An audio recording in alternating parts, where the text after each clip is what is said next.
खरं तर आपल्याकडे भाताच्या वेगवेगळ्या व्हरायटीज उपलब्ध असतात आणि त्याच्या पद्धतीने आपण वेगवेगळ्या रेसिपीजही करतो. पण आपण राईस पुडिंग हा प्रकार फारसा कधी ऐकलेला नाही, केलेलाही नाही. म्हणूनच आज आम्ही तुमच्यासाठी घेऊन आलोय राईसची एक वेगळी व्हरायटी अर्थात राईस पुडिंग.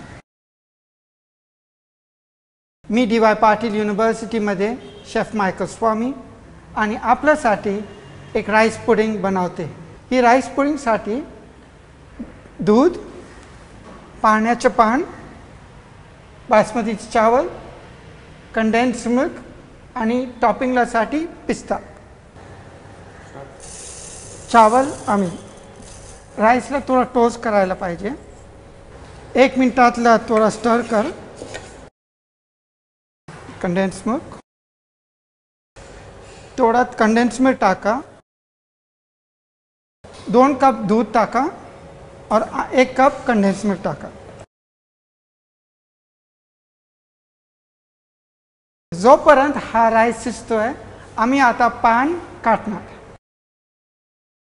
आम्ही आता हे पान रोल करून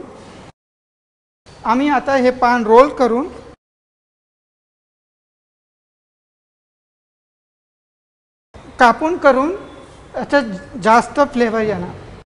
पान कापल्यानंतर जास्त फ्लेवर येणार राईसमध्ये. एक मस्लिन क्लॉथमधून बांधून ठेवायला पाहिजे. बांधूनच्या नंतर घाट मारून राईसमध्ये टाकवायला पाहिजे. हा पोटलीचं कारण आहे की जास्त फ्लेवर राईसमध्ये येणार और पानाचा तुकडा तोंडातमध्ये नाही येणार. हा 5 राईस पुडिंग तयार आहेत. हा पोटली साईडवरती ठेवू. थोडा पिस्ता लावून वरती सर्व करायचं. अशा प्रकारे आपला राईस पुडिंग तयार आहे.